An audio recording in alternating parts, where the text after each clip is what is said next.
So far in season 20, we have been watching Kody and Robyn Brown pack up their McMansion in Flagstaff and move to a new, luxurious, much bigger property and home in Flagstaff. And that has viewers and fans wondering how in the world do they afford these mansions that are like multi-million dollars? That's a lot of money. If anybody can make it make sense, please, by all means, try to explain to those of us who have no idea in the comments below. This fan took to Reddit and posted, "Is Kody rich? I don't understand how he can afford all these massively sized houses, large properties like Kody Pass, and the ability to move just whenever he feels like it. What does Kody even do for a living? There's no way he can afford it on the TLC money alone. I've been watching Sister Wives since I was a kid, and now that I'm almost 30, I can't fathom how they can afford all this stuff." As you see, over 300 people took to the comments section. Let's indulge. He's been living off the income of 4 women for the last 30 years, but he has no personal wealth because they have squandered it all on useless stuff. The only thing of value they own is that house and its mortgage, so technically it's the bank's. 3 women. If you count Kody, it's 4 women. The house has almost doubled in value. I believe the sale of Kody Pass land was about $750 for them. I thought it was $650. But who's counting hundreds of thousands? The one time they are good money on real estate on the backs of the OG3. Both properties sold after they bought the new house. The McMansion was weeks after, but Kody Pass was about 6 months later. So they qualify for a new mortgage on their income alone, while they still had the mortgage on the McMansion. That's a lot of mortgages. I got the impression when the realtor came over to inform them of the cash offer that Kody and Robyn were still in negotiation for Castle. I'm very curious, too, about how all that timetabled, and I wondered if it's possible that the fact Kody Pass was fully paid for allowed them to use it as an asset in order to qualify for a mortgage on the new dusty... Y'all, the nicknames for the new house. We're gonna have to find a new nickname for the house, okay? A nickname for the house. The new one. The castle. Ooh. The castle. The casita. Well, it's a castle, okay? That thing is huge. What about the dust? They live next to a mine. I don't think they care. They only care about the size of the house and appearances. To quote Kody, opulence. That would require quality flooring, handrails, and updated cabinetry. We all know they won't paint any of the walls. They will fill it with ugly purple art and furniture. The outside of the house looks nice. I thought it was going down because of those floors. Those floors are the ugliest I think I've possibly ever seen, and they're everywhere.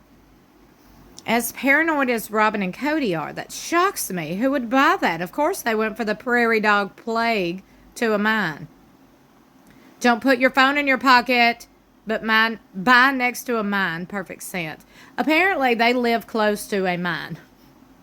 Notice how they said we fell in love with this house and we were watching the price go down. If I'm interested in a house, I would be asking why here is price drops going on.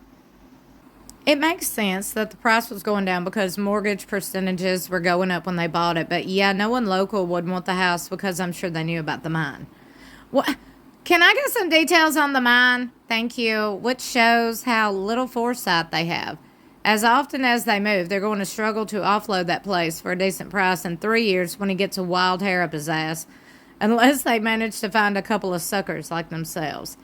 I think people grossly underestimate how much they get from the show. Also, between the sales of the McMansion and Kody Pass, they easily had $1.5 million in cash on top of whatever savings they had. Is Kody rich? Why, yes, he is rich in delusion, rich in stupidity, and rich in arrogance, and a lack of self-awareness. He is a rich man indeed. Bro could have just gotten a regular 5-bedroom house. It's okay to downsize. They truly do not need a big-ass, outdated, crusty, dusty-ass $2 million mansion. Especially when they only have 2 young kids. The rest are pretty grown and will all be out of the house soon.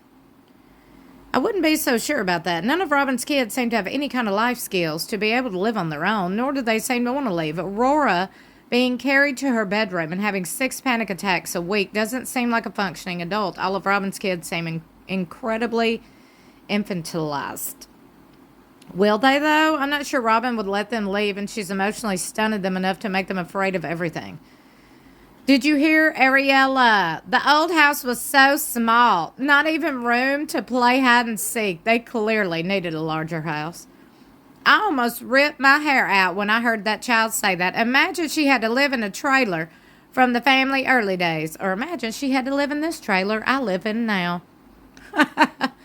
Or even the Lehigh house, for that matter. Lord have mercy. She's a kid and doesn't know any better. Truly, I don't even think she knows her parents live polygamy. Exactly. It's not as opulent like Kody claims. It's big. That's it. I don't see anything special about that house. It's big with many rooms, but it's dated, more upkeep, more to clean, more to heat or cool, more to fix. I think he's a shyster.